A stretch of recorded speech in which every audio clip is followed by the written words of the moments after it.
শুনতে শুনতে পাচ্ছেন? হ্যাঁ, শুনতে পাচ্ছি, বলেন। হ্যাঁ, আমরা দেখেছি পুরো ভারতে যে বিভিন্ন মানুষকে প্রতিদিন জিনে ধরে, ঠিক আছে? তাহলে যদি জিনে ধরতে পারে তাহলে কোনো অদৃশ্য শক্তি তো আমরা দেখতে পাচ্ছি। ভাই, জিনে ধরে এটার কি কোনো প্রমাণ আপনার কাছে আছে? হ্যাঁ হ্যাঁ, আমি দেখেছি অনেককে। এবং আপনি প্রতিদিন দেখেছেন না? ভাবেন। দেখেছেন, এটা আপনাকে জিজ্ঞেস করিনি যে দেখেছেন কিনা। মানুষ অনেক কিছু দেখতে পারে। আপনার জ্ঞান বুদ্ধির কারণে আপনি হয়তো একটা ঘটনাকে দেখে অন্যরকম মনে করতে পারেন।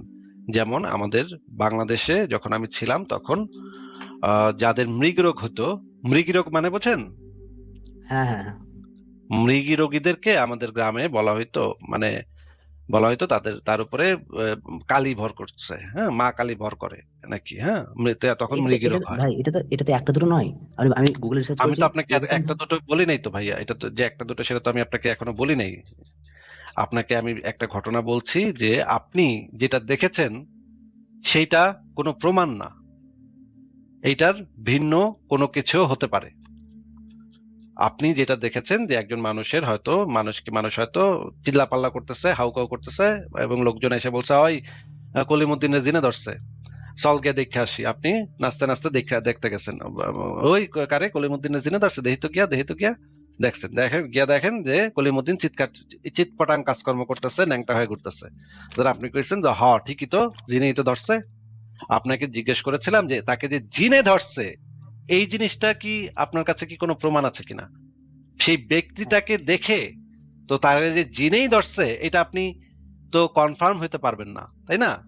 কোনো কিছু এমন তাকে কিছু কিছু শোনেন, তার যে আচরণটা, মনে করেন তারপরে কিছু মনে করেন কেউ। মনে করেন মনে করেন মনে করেন একটা লোক আকাশে উঠতেছে, তখন গিয়ে মানুষ বলতে পারে, আয় হ্যাঁ, এটা তো আমি বুঝতেছি না, আকাশে কেমনে উঠতেছে, এইটার তো ব্যাখ্যা পাইতেছি না। তখন শোনেন এটার ভাই, একটা এটা ভাই শোনেন। ভাই, কথার মাঝখানে কথা না বইলা আগে কথা শুনেন। আপনাকে জিজ্ঞেস করেছিলাম আপনার কাছে কোনো প্রমাণ আছে নাকি যে তাদেরকে জিনে ধরছে। আপনি বলতেন, দেখছি দেখছি, হ্যাঁ আমি নিজে দেখছি, না দেখছি ভাই দেখছি। আপনি যেটা দেখছেন সেটা হইতেছে একজন মানুষের বা 5 জন মানুষের, বা মনে করি তর্কের খাতিরে ধরে নিই আপনি 500 জন মানুষের অস্বাভাবিক আচরণ দেখছেন। এই অস্বাভাবিক আচরণটা দেখে আপনার কাছে মনে হয়েছে যে লোকজনে সবাই মানে এলাকার সব লোকে কইতাছে যে আরে জিনে ধরছে। আপনি কইছেন দেহি তো গিয়া, তাই তো, আরে জিনে তো ধরছে, নেলে এরকম করলো কেন, হ্যাঁ, নেলে সে মাটি খায় কেন, নেলে সে গু খায় কেন, নেলে সে ন্যাংটা হয়ে ঘুরে কেন, নেলে সে গাছের উপরে ঝুলে কেন, এই গাছের উপরে ঝুলে কেন, এইটার থেকে আপনি সিদ্ধান্ত নিছেন যেহেতু গাছের উপরে ঝুলতেছে সেহেতু এটা তো জিনে হইব, এছাড়া তো আর কিছু হইতে পারে না। এটা বেশ, হচ্ছে আপনার আপনার প্রশ্ন উত্তর শেষ হলো। আপনার আপনার জ্ঞানের সীমাবদ্ধতার কারণে আপনি এই জিনিসটা ভাবতেছেন। ঠিক আছে ভাই, আপনাকে বুঝতে জিজ্ঞেস পারলাম। করেছি যে যে জিনেই যে ধরছে সেইটার কোনো প্রমাণ কি আপনি দেখাতে পারবেন? শুধু সেটার প্রমাণ যদি আপনি দেখাতে পারেন তাহলে তো আপনি মানে মিলিয়নিয়ার হয়ে যাবেন আজকে। কিভাবে আপনাকে আমি বলি, আমেরিকার একটা সংগঠন আছে সেন্টার ফর ইনকোয়ারি, তারা একটা চ্যালেঞ্জ দিয়ে রাখছে সারা পৃথিবীতে, যদি কেউ কখনো কোনো অলৌকিক কোনো কিছু, সেটা জিন হোক, ভূত হোক, মা কালী হোক, পেতনি হোক, শায়রা গাছের পেতনি হোক, সেটা মামদো ভূত হোক, যাই হোক না কেন, কোনো একটা অলৌকিক সত্তা যদি আপনি প্রমাণ করতে পারেন, তাহলে তারা আপনাকে $50 মিলিয়ন দিবে, $50 মিলিয়ন আপনাকে দেবে। তারা আপনি তাদেরকে অ্যাপ্লাই করবেন তাদের কাছে, এবং আপনি বলবেন যে আমার কাছে প্রমাণ আছে।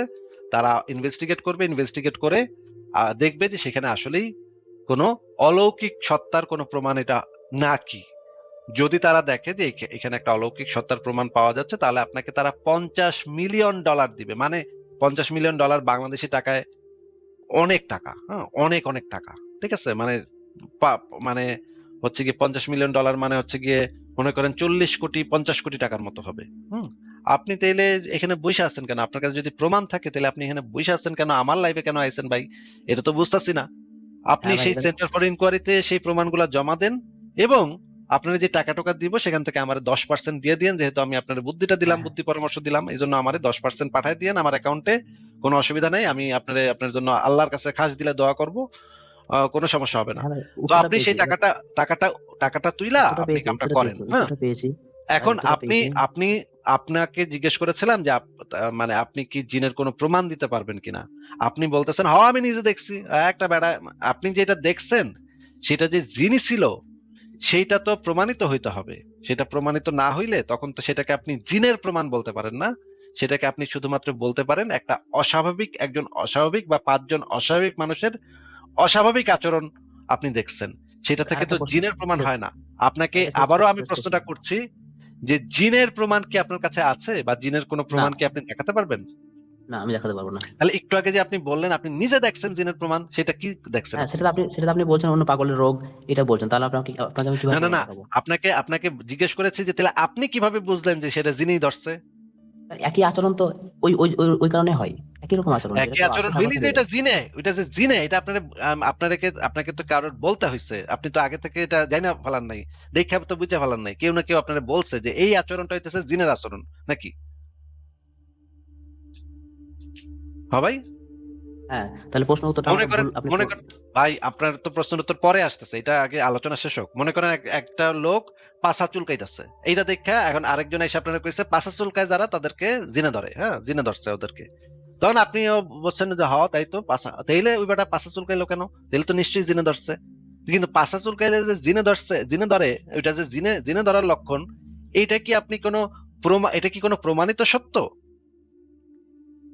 না। তাহলে আপনার এই যে পাছা চুলকানোর কথাটা আমি উদাহরণ হিসেবে আপনাকে বললাম।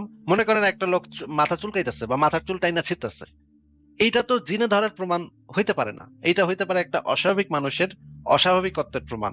এটা তো জিনে ধরার প্রমাণ হইতে পারে না। আপনারা নিশ্চয়ই কেউ কইছে যে যারা মাথার চুল টাইনা ছিঁড়ে এ করে, আসলে এটা আসলে জিনে ধরার লক্ষণ, জিনে ধরলে এরকম হয়। তো ভাই, আপনাকে আমার উত্তরটা পেয়েছি, জিজ্ঞাসা, উত্তরটা পেয়েছি ভাই। ভাই উত্তরটা পেয়েছি, আপনাকে আমার বুঝতে পেরেছি। জিজ্ঞাসা যে আপনি যেই কয়টা মানুষের মনে আমরা ধরে নিই আপনি 50টা মানুষটা এরকম দেখছেন, তাদের ভিতরে কি আচরণ দেখছেন সেটা একটু যদি বলতেন। যেমন ওরা একটা মানে যেটা স্বাভাবিক রোগে হয় না, সেরকম একটা আচরণ করছে, এবং কিছুক্ষণ হ্যাঁ পর কোনো এরকম তো, মৌলবি আলেম আসছে, তারপর তাকে ছাড়িয়ে দিচ্ছে। তা সেই সময় ছাড়ছে হ্যাঁ কেন? যখন মৌলবিরা আসছে না না, তখন ছাড়ছে কেন? সেটা তো অন্য সেটা সময় তো ছাড়া ভাই উচিত। সেটা তো ভাই আমেরিকাতে যখন ডেভিল ভর করে, হুম, বা মনে করেন হিন্দু সমাজে যখন কালী ভর করে বা পেতনি ভর করে অনেকের উপরে, তখন দেখা যায় তাদের কাছে গিয়ে যদি আপনি মানে হুজুর নিয়ে যান, মুসলমান হুজুর নিয়ে যান, তারা যদি কোরআনের আয়াত পড়ে তাহলে কিন্তু কাম হয় না। হ্যাঁ, আমি নিজে এটা দেখছি আমেরিকাতে। আবার আমেরিকাতে যখন এই যে জিন জুন ধরে তখন তাদেরকে আবার বাইবেল থেকে পড়ে শোনান লাগে, বাইবেল থেকে পড়ে শোনালে ওই ভূতেরা চিৎকার করে চিৎকার দেওয়া শুরু করে। ওগরে আবার কোরআন পড়লে আর ঠাট্টা মশকরা করবো আপনার সাথে, ওগর কিচ্ছু হইব না। আবার যারে ধরছে জিন, এ যদি মুসলমান পরিবারের বলা হয় বা মাইয়া হয়, এর কাছে আবার কোরআন থেকে কইলে আবার কামে লাগবো, তখন ওই জিনে কইব ও আমার মেরে গেল রে, আমার গা চলে গেল রে, গা পুড়ে গেল রে। আবার যদি হিন্দু পরিবারের সন্তান হয়, সে যদি ছোটবেলা থেকে হিন্দু পরিবারে বড় হয়ে ওঠে, এরে আবার কোরআন পড়েও লাভ হইব না, বাইবেল পড়েও লাভ হইব না। এরে কি কইতে হইব? এরে কইতে হইব মানে হনুমান 40 তারে যদি আপনি শুনান বা ভগবত গীতা থেকে যদি আপনি তার শ্লোক শুনান, তখন দেখবেন ওই ভূতে আবার চিৎকার করে কান্দন শুরু করবে, আমার মারে রে, আমার গা পুড়ে গেল রে। মনে করেন ভাই, আপনি, উত্তরটা ভাই পেয়েছি ভাই। কথার মাঝখানে কথা বলেন না, ভাই কথার মাঝখানে কথা বলেন না। মনে করেন মুসলমান পরিবারে আপনি জন্ম নিচ্ছেন, আপনারা জেনে ধরছে, এখন আপনারা আমি একটা পানি নিয়ে আপনার গায়ে দিয়া কইলাম যে এই এটা জমজমের পানি, দিলাম তোরে, যা দিলাম তোরে জমজমের পানি। এইটা বলে যদি আপনার পানি ছিটাই, আপনি দেখবেন চিৎকার করে কান্দন শুরু করছেন, আপনার যে জিনটা সেটা চিৎকার করে কান্দন শুরু করবো, ওই জুড়ে গেল পুড়ে গেলাম মরে গেলাম রে, আমার এই জমজমের পানি দিস না রে, হ্যাঁ চিৎকার করবো। আসলে কিন্তু আমি মানে টিউবওয়েল থেকে পানি নিয়ে আইছি, হ্যাঁ আমি আমি এটা নিজে পরীক্ষা করছি ভাই। আপনি আপনার এই যে ঘটনাটা বলতেছে এটা সত্য ঘটনা, আমি নিজে এটা পরীক্ষা করছি। আমাদের এলাকায় একজন রে জিনে ধরছে, আমি ট্যাপের থেকে পানি নিয়ে কইছি যে এটা জমজমের পানি, দিলাম তোর গায়ে, এরকম করে মারছি, জিনে চিৎকার শুরু করে কান্দন শুরু করছে, আমার গা পুড়ে গেল রে, জমজমের পানি মারিস না রে। আমি তো বুঝছি যে তুমি তো বাবা জিন না, তোমার তো বুঝনের কথা, তোমার তো গা পুরো নাই, আমি তো ট্যাপের থেকে পানি নিয়ে আইছি, তোমার গা পুড়ে কে? এই পানিতে তোমার গা পুড়বো কেন? এটা তো জমজমের পানি না। আবার যদি খ্রিস্টান হইতো সে, তাহলে তারা আবার হলি ওয়াটার ছিটান লাগতো, যেটা হচ্ছে ওই যে চার্চের ভিতরে থাকে, সেই হলি ওয়াটার ছিটাইলে সে আবার চিৎকার করা কান্দন শুরু করতো। আবার যদি হিন্দু হইতো তাহলে আবার তারা গঙ্গা জল না ছিটাইলে সে আবার চিৎকার করতো না। এখন যদি আপনি হিন্দু মহিলারে ভাই তো মনে বলছিলাম করেন কি, ভাই হিন্দু শুনেন, মহিলারে, ভাই শুনেন, একটু শুনেন ভাই, ভাই আমার কথার একটু মাঝখানে একটু সময় কথা দেন না, কথার ভাই, মাঝখানে পাঁচ কথা পাঁচ না, মিনিট সময় কথার দেন, মাঝখানে কথা না, না কোনো কথার মাঝখানে কথা না। মনে করে হিন্দু মহিলার উপরে মা কালে পেতনি ভর করছে, এখন গিয়ে আপনি যদি কন যে এটা জমজমের পানি তোমার কাছে ছিটাইলাম, কিছু হইব না, বাহাদুর বেড়া যা পাক, কি এর জমজমের পানি, আমি এগুলো তো বিশ্বাসই করি না, জমজম ফমজম তো আমি বিশ্বাসই করি না। তারিখে যদি কোন আমি আমি চার্চের থেকে হলি ওয়াটার আনছি তোমার কাছে ছিটাই দিব, ওইটাও সে বাল দিয়ে পুষবো না আপনারে। কিন্তু যদি তারে বলেন এটা এই যে গঙ্গা জল এনেছি তোমাকে এখন এই গঙ্গা জল দিয়ে ধুয়ে দিব, তখন ওই মহিলা দেখবেন চিৎকার করে কান্দন শুরু করছে, মারিস না রে, আমি মরে গেলাম রে, গঙ্গা জল দিস না রে। হ্যাঁ, কারণ কি? কারণ হচ্ছে ওই ব্যক্তি ব্যক্তি হচ্ছে হিন্দু পরিবারে বড় হয়েছে, ছোট কাল থেকে শুইনা বড় হয়েছে যে হিন্দু ধর্মটা সত্য ধর্ম। এই জন্য তারা শুধু গঙ্গা জল দিলে বা হনুমান চল্লিশা কানের কাছে বাজাইলে তখন সে চিৎকার চেঁচামেচি করবো। এছাড়া আর কোনো মন্ত্র, আর কোনো কিছু তো তার কাম হইব না। তাহলে দেখা যাচ্ছে এই রকমের ঘটনা পৃথিবীর প্রত্যেকটা সমাজে আছে, এবং আফ্রিকার জঙ্গলে এই ধরনের ঘটনা আছে। তাদেরকে আবার কোরআন, বাইবেল, ভগবত গীতা এগুলো দিয়ে কাম হইব না। ওদের যে ধর্ম আছে সেই ধর্ম দিয়ে আবার বুংচুং করলে তখন ওদের কাম হইব। তার মানে হচ্ছে আমরা বুঝতে পারতেছি যে এই জিনিসগুলা হচ্ছে সাইকোলজিক্যাল ব্যাপার। এইগুলোর ভিতরে কোনো জিন নাই, কোনো ডেভিল নাই, কোনো পেতনি নাই, কোনো মা কালী নাই, কোনো ভূত নাই, কোনো আল্লাহ নাই, কোনো ভগবান নাই। এগুলা আছে তার মস্তিষ্কের ভিতরে। আমাদের সাথে ফারাজ ভাই যুক্ত হয়েছে। ফারাজ ভাই, আপনি কি এই বিষয়ে কিছু বলবেন? কি অবস্থা ফারাজ ভাই, বলেন। থ্যাংক ইউ আসিফ ভাই যুক্ত করার জন্য first of all, and second of all আপনি তো সব বলে দিলেন আসিফ ভাই, যেগুলো পয়েন্ট আমি হয়তো বলতাম এগুলো পয়েন্ট আপনি নিজেও বলে দিলেন। অ্যান্ড আই গেস মফিজুল ভাই উনি নিজেও এটার সাথে ডিনাই করবে না, এটার সাথে মানে দ্বিমত করার কোনো অ্যাকচুয়ালি সুযোগ নাই। যে যার যে বিশ্বাস, সেই বিশ্বাসের উপরে যখন হয়, ওই বিশ্বাসের উপর বেস করে যদি কখনো কোনো একটা কাজ করা হয়, টুকটাক করা হয়, তখনই তার মধ্যে কোনো একটা রিয়াকশন দেখা যায়। আচ্ছা মফিজুল ভাই, আমি জিজ্ঞেস করি, আপনি কি এই যে হলিউডের কয়েকটা সিনেমা আছে, এক্সোরসিজম করে, ডেভিল নাকি ভর করে, তারপরে মানে পাগলের মতো ইয়া করে, আচরণ করে, তারপরে গিয়ে হলি ওয়াটার, চার্চের হলি ওয়াটার ছিটায়, তারপর বাইবেল থেকে পড়ে শোনায়, বলে মানে জিসাস জিসাস জিসাস কয়েক চিৎকার চেঁচামেচি করে, father and the holy son, holy spirit, holy ghost, এগুলো এগুলো বলে, তখন গিয়া দেখা যায় ওই যে ভূতে চিৎকার চেঁচামেচি শুরু করে। এরকম সিনেমা কি আপনি দেখছেন ভাই? হ্যাঁ ভাই, আপনার উত্তরে আমি সন্তুষ্ট। দ্বিতীয় প্রশ্ন না করুন। না না, সন্তুষ্ট হইলেও এখন হইব না তো কাম। আপনাকে যেটা জিজ্ঞেস করতেছি সেটার উত্তর দিন। দেখছেন নাকি এরকম সিনেমা? না না, দেখি নাই। এরকম দেখেন নাই? ভারতে এরকম সিনেমা হয় যে ভুলভুলাই একটা সিনেমা হয়েছিল, তা ওইটার ভিতরে দেখা যায় যে যে কি জানি মন্ত্রতন্ত্র করে ফু দেয়, তখন গিয়া মঞ্জুলিকা বলে একটা চিৎকার দেয়, মঞ্জুলিকা, আমি মঞ্জুলিকা, এরকম করে চিৎকার দেয়। শুনছেন, দেখছেন এই সিনেমা? না ভাই, আমি কোনো সিনেমা দেখি না, আমি অনলি জাকির নায়কের 2 ঘন্টা 3 ঘন্টা ডিবেট দেখি। ও, কখনো কোনো সিনেমা দেখেন না, খালি জাকির নায়কের ভিডিও দেখেন? জাকির নায়কের ভিডিও থেকে সরাসরি আমার লাইভে চলে আসছেন, বাহ, বিরাট ব্যাপার। এরকম কি কোনো গল্প পড়েন নাই কখনো, শুনেনও নাই কখনো যে হিন্দুগর ভূতে ধরে, হিন্দুগর ভূতে ধরে? হ্যাঁ হ্যাঁ, এরকম দেখেছি। শুনেন নাই? আমাদের গ্রামে হিন্দু আছে, আমি দেখেছি অনেকবার ধরেছে, পুকুরে ডুবে বেরিয়েছে, দেখেছি এরকম। ওদের কি মনে করেন, ওদেরকে মনে করেন গিয়া কোরআনের আয়াত কইলেন, আয়াতুল কুরসি তাদেরকে পড়ে শুনাইলেন, ওদের কি কোনো রেসপন্স দেখছেন আপনি? সেরকম পরীক্ষা করি নাই, তবে আপনি যেটা বললেন সেটা হতেও পারে, ঠিক সঠিক বলেছেন। কিন্তু ভাই আপনি তো জাকির নায়ক ছাড়া আর কিছু জীবনে শুনেনও নাই, পড়ানো নাই, দেখানো নাই, তাহলে আপনি বুঝবেন কেমনে যে আমার কথাটা সঠিক কিনা? হ্যাঁ, আপনি যে যুক্তিগুলো দিলেন সেগুলো গ্রহণযোগ্য, ঠিক আছে। এবার দ্বিতীয় প্রশ্ন আমাকে করতে দিন, তারপরে আমি শেষ হয়ে যাবে। মানে আমি সংশয়বাদী হয়ে আছি, ঠিক আছে। মানে যতই শুনি জাকির নায়কের, আমি শেষ পর্যন্ত এখন অনেকটা সংশয়বাদী। আপনার দ্বিতীয় প্রশ্নটা করি, ঠিক আছে। আপনার এই জিনিসটা তো শেষ হয় নাই। আপনার কাছে কি তাহলে তার মানে কোনো জিনের কোনো প্রমাণ নাই? না। জিনের কোনো প্রমাণ কি কোরআনে আছে বা ইসলামে আছে? হ্যাঁ, ইসলামে কোরআনে আছে। কোরআনে আমি তো জিন দাবি এবং আছে, কোরআনে তো প্রমাণ নাই। কোরআনে বলা আছে হ্যাঁ যে জিন আছে, এটা তো ভাই প্রমাণ না, এটা তো দাবি। কোনটাতে দাবি বলে, কোনটাতে প্রমাণ বলে, এটা পার্থক্য বুঝেন? হ্যাঁ হ্যাঁ পার্থক্যটা কি? কোনটাতে দাবি বলে আর হ্যাঁ, কোনটাতে প্রমাণ বলে? যেমন কোরআনে যেটা উল্লেখ আছে সেটা দাবি, কিন্তু কোনো প্রমাণ পাওয়া যায় না, আপনি যেরকম বলছেন, এটাই উত্তর। আচ্ছা, তাহলে জিনের তো এখন পর্যন্ত মানব ইতিহাসে তো জিনের কোনো প্রমাণ পাওয়া যায়নি, বা ভূতের বা পেতনি, শাকচুন্নি, মামদভূত, এগুলো কোনোটারই তো প্রমাণ নাই নাকি? হ্যাঁ, সেগুলো আপনি অন্য কিছু বলছেন, এবার সেটা আমাকে মেনে নিতে হবে, অন্য কিছু হতে পারে। তাহলে এই যে যে জিনিসগুলোর প্রমাণ নাই কিন্তু কিছু মানুষ বিশ্বাস করে, এগুলাকে বাই ডেফিনেশন, সংজ্ঞা অনুসারে এগুলাকে কি বলা হয়? জানি না। অন্ধবিশ্বাস বলা হয়। এগুলা হচ্ছে হ্যাঁ অন্ধবিশ্বাস, যেগুলোর সপক্ষে কোনো প্রমাণ নাই কিন্তু কিছু মানুষ বিশ্বাস করে, সেগুলোকে অন্ধবিশ্বাস বলে। তার মানে আপনি এতদিন একজন অন্ধবিশ্বাসী ছিলেন, আপনি মোটা সংশয়বাদী ছিলেন না, আপনি এতদিন অন্ধবিশ্বাসী ছিলেন, জিনে অন্ধবিশ্বাসী ছিলেন। ভাই আপনি জিনে বিশ্বাস করেন, আপনি সংশয়বাদী কেমনে হন, বুঝলাম না তো ভাই। না, অনেক দিক থেকে, যেমন শুধু এই জিনিস নয়, অনেক দিন থেকে ইসলামের দিকে মানে অনেকটা সংশয়বাদী হয়েছে। এবার আরেকটা প্রশ্ন করি আপনাকে, যদি আপনি এটা উত্তর দিয়ে দেন তাহলে আমি কনফার্ম হয়ে যাবো। আচ্ছা, একটা ছোট জিনিস, ব্যাকে অনেকে যুক্ত হচ্ছেন, হাইডিং মাইসেলফ সানি, তারপরে নাম বললে চাকরি থাকবে না ভাই, আমার আপনাদের দ্বিতীয় প্রশ্নের উত্তর ডিভাইসেস দিবেন? কানেক্টেড না। শাট আপ ভাইয়া, একটু শেষ করি। হাইডিং মাইসেলফ সানি, নাম বললে চাকরি থাকবে না, আপনারা বারবার যুক্ত হচ্ছেন, আপনাদেরকে বের করে দিচ্ছি, কারণ আপনাদের ডিভাইস কানেক্টেড না। আপনারা যদি এরপর যুক্ত হন আপনাদেরকে ব্যান করা হবে। আপনারা ডিভাইস কানেক্ট করে তারপর যুক্ত হন। বলেন ভাইয়া, মফিজুল ভাইয়া। হ্যাঁ, বলছিলাম যে দ্বিতীয় প্রশ্নটা হলো আমার, যে যে সময় কোরআনটা নাজিল হয় সে সময় কিন্তু কোনো বিজ্ঞান, কোনো অণুবীক্ষণ যন্ত্র কোনো কিছু ছিল না। তো কে তখন তো বলছে? আমি কোন ছাগলের বাচ্চা আপনার এই কথা বলছে ভাই? এটারে নিয়ে আসেন তো, আমি কানের নিচে দুইটা থাপ্পড় মাইরা এটার তো কান টান বড়া করে দেওয়ার দরকার। এই রকমের না ভাই, বলদা মার্কা কথা কোন 14 ছাগলে কইছে? জাকির নায়ক কইছে নাকি এটা?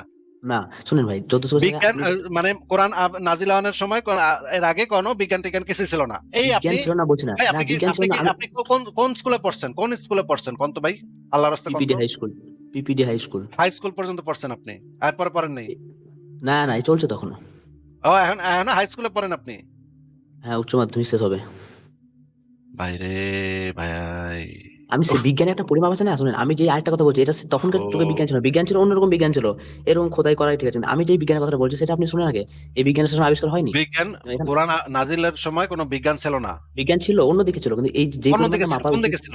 কোন দিকে এই ছিল? যেমন এটা শুক্রবিন্দুকে যেমন জমাট রক্তরূপে সৃষ্টি করেছি, যেমন বলছে শুক্রবিন্দুকে আমি জমাট রক্তরূপে সৃষ্টি করেছি, তো এটা ভাই, তো মানে মাপার জন্য তখন কোনো বিজ্ঞান ছিল না। কি এই যে জাকির নায়কের এই অনুসারী এগুলা কি ভাই? মাথায় কি গু নাকি এগুলার মাথায় ভাই? বুঝলাম না তো ভাই। ওই যে আপনি কোরআন সবসময় নাজিলের ভাইয়া, সময় কোথাও কোনো বিজ্ঞান ছিল না। চিন্তা করছেন? এই এইটা কি আপনি কখনো যাচাই করে দেখেছেন যে কোরআন নাজিলের আগে মানুষ কি জানতো কিনা যে আপনার উম, শুক্রবিন্দু কিভাবে মানে বাচ্চা কিভাবে হয় এটা জানতো কিনা, এরকম কি কখনো যাচাই করে দেখেছেন নাকি জাকির হ্যাঁ নায়ক বলেছে হ্যাঁ বা ভাই, কেউ বলেছে যে যাচাই করে দেখেছেন? কিভাবে যাচাই করে দেখেছেন ভাই? আমি বিশ্ববঙ্গীয় ইতিহাস ছিল ওগুলো সব পড়েছি। এই রূপে মাপার মতন সে সময় বিজ্ঞান ছিল না, ছিল বিজ্ঞান বিশ্ববঙ্গের অন্য দিকে। ইতিহাস, বিশ্ববঙ্গীয় ইতিহাস পড়েছেন? বিশ্ববঙ্গের ইতিহাসের মধ্যে দুনিয়ার সকল ইতিহাস দেওয়া আছে, ওটার মধ্যে লেখা আছে যে মোহাম্মদ কোরআন আসার আগে কেউ জানতো না যে বাচ্চা কিভাবে হয়। এটা আচ্ছা লেখা আছে আচ্ছা, বইয়ের মধ্যে। মফিজুল আপনি আমাদেরকে একটু বলেন তো, গ্যালেন নাম শুনেছেন? গ্যালেন কাকে? গ্যালেন কে? আসিফ ভাই, মহিষ ভাই, হ্যাঁ, is it your actual name? আপনার অ্যাকচুয়াল নাম কি মফিজুল? ইয়েস। একদম আপনার বাবা মা পারফেক্ট। সার্থক, আপনার বাবা মা সার্থক পারফেক্ট। ভাই। নামকরণ আপনার বাবা মা এক দোষার।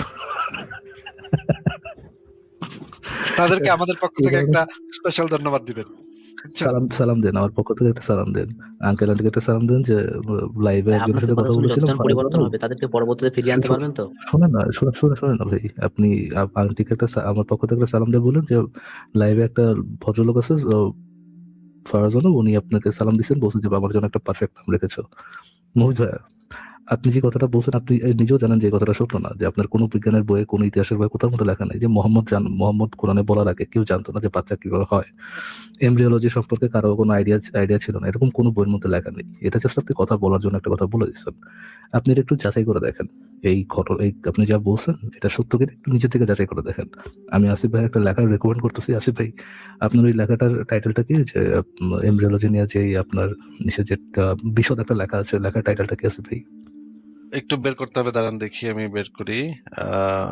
এই কিন্তু ভাই এগুলা যে মানে খুব ইয়া লাগে সমস্যা যে নেই, একটা আপনি মানুষ। দর্শকদের জন্য দেখা দেন, দর্শকদের জন্য আপনি ওই লেখাটা দেখা দেন, লেখাটা খুব ইম্পর্টেন্ট, মফিজ ভাই ইম্পর্টেন্ট আর কি, বা এই ধরনের বোকা বোকা কথাও আর কি ইম্পর্টেন্ট না। আচ্ছা, আমরা একটু স্ক্রিনে দেখি তাহলে সেই লেখাটা। একটা মূল লেখা আছে, মানে ইসলাম এবং বিজ্ঞান শিক্ষার দ্বন্দ্ব। ওইটা অনেক বড়, ওইটাতে আপনারা মানে সুবিধা করতে পারবেন না, অনেকে এটা পড়ে শেষ করতে পারবেন না, কিন্তু এটা পড়তে পারেন, কোরআনের ভ্রূণতত্ত্ব বনাম আধুনিক এমব্রায়োলজি। মানে কোরআনের যে ভ্রূণতত্ত্বের কথা বলা হয়েছে সেটা এবং আধুনিক এমব্রায়োলজি কিরকম। এই প্রাচীন বিশ্বের যে মেসোপটেমিয়ান সভ্যতায় যেই ইয়াটা ছিল, যে ধারণা ছিল, সেখান থেকে গ্রিসের যে ধারণা ছিল, হিপোক্রেটাস থেকে শুরু করে অ্যারিস্টটলের যে ধারণা ছিল, এবং এই যে গ্যালেন যিনি ছিলেন খ্রিস্টীয় দ্বিতীয় শতকের পৃথিবীর সবচাইতে বিখ্যাত ডাক্তার বা মেডিকেল সায়েন্স, যার উপরে ভিত্তি করে গড়ে উঠছে আধুনিক যে মেডিকেল সায়েন্স, সেটার একটা বড় অংশ হচ্ছে কি এই গ্যালেনের কাছ থেকে আসছে। তিনি ছিলেন খ্রিস্টীয় দ্বিতীয় শতকের মানুষ। তার বই on the formation of the foetus, এই বইটাতে 4টা ধাপের কথা উল্লেখ করা আছে, যেই জিনিসটা আসলে কোরআন এইখান থেকে কপি করছে। মুহাম্মদের জন্মের প্রায় 400 বছর আগেই গ্রিসের গ্যালেন আরো চমৎকার ভাবে এই কথাগুলো বলে গেছে, এবং এই গ্যালেন ছিলেন সেই সময় সবচাইতে প্রমিনেন্ট একজন বিজ্ঞানী, যিনি মানুষের যে ভ্রূণের যে গঠন, সেই গঠনগুলা খুব আচ্ছা, ঠিক সুন্দরভাবে আছে। বর্ণনা করছে। আসিফ ভাই, একটু যদি নিচে নামানো যায় ভাই, যে আমি জাস্ট এখান থেকে একটা প্রশ্ন ইয়া ভাইকে করতে যাচ্ছি, মফিজ ভাইকে করতে যাচ্ছি। মফিজ ভাই, আপনি কখনো টিকটিকির লেজ ছুটে যাওয়া দেখেছেন? মফিজ ভাইয়া, মফিজ ভাইয়া, আমি মফিজ টিকটিকির লেজ ভাইয়া, নিজে জি ছুটিয়েছি। হ্যাঁ, বলছি যে ছুটিয়েছেন। টিকটিকির লেজ আমি নিজে টিকটিকির ছুটিয়েছি। লেজ, টিকটিকির লেজকে আবার কখনো গ্রো হইতে দেখছেন, বাড়তে দেখছেন কখনো আবার?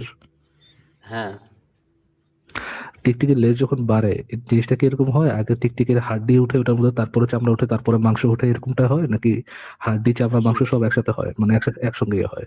আপনার কোরআনে যেটা লেখা যে মানুষের যখন ডেভেলপমেন্ট হয় তখন কি লেখা, হাড্ডি চামড়া মাংস সব একসাথে হয় নাকি একটার পর একটার পর একটা হয়, কোনটা?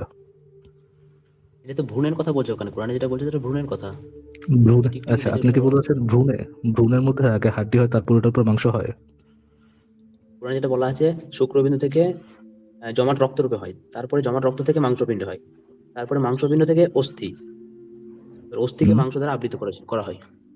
মাংস থেকে হাড্ডি হয়, আবার হাড্ডির উপর মাংস জড়ায় দেওয়া হয়। অ্যাকচুয়ালি ভ্রূণ মানে এটা মানে বাচ্চাদের ক্ষেত্রে এই জিনিসটা ঘটে। মাংস থেকে, মাংসপিণ্ড থেকে অস্থি হয় মানে হাড্ডি হয়, তারপর হাড্ডির উপর আবার মাংস জড়ানো হয়। সায়েন্স। হ্যাঁ, এটাই তো এটা বিজ্ঞানী বুঝতে পারছেন? যে যে প্রমাণ করেছে সেটার নাম হচ্ছে বিজ্ঞানী। জি জি জি। বিজ্ঞানী মানে দেখে নিচ্ছেন আবার ওই জিনিসটা কোন বিজ্ঞানী ভুলে গেছেন আর কি। পুরস্কার সরি দেয়া সরি এখন সরি সময়ের দাবি হয়ে গেছে। সরি ভাইয়া, যেহেতু বলেছেন বিজ্ঞানী নিশ্চয় প্রমাণ করেছেন ভাইয়া, তো ভাইয়া আমি আর কন্টিনিউ না করি, ভাইয়ের জন্য একটাই কথা ভাই। স্যালুট ভাই, স্যালুট। ভাই কোরআন তো হাজারো আপনার হাজারো ভিতরে বিজ্ঞানী। এত প্রতিভা ভাই, আপনি আগে কেন দেখান নাই? ইনশাআল্লাহ দোয়া করি আল্লাহ আপনাকে আরো উপরের দিকে নিয়ে যাক ভাই। বিজ্ঞানী অবশ্যই প্রমাণ করেছে মাংস থেকে হাড্ডি হয়, তারপর ওটা থেকে ওটার উপর আবার হাড্ডি মানে মানে মাংস পেঁচায় দেওয়া হয়। অবশ্যই অবশ্যই। মাহফুজ ভাই, ধন্যবাদ আমাদেরকে বিজ্ঞান শেখানোর জন্য।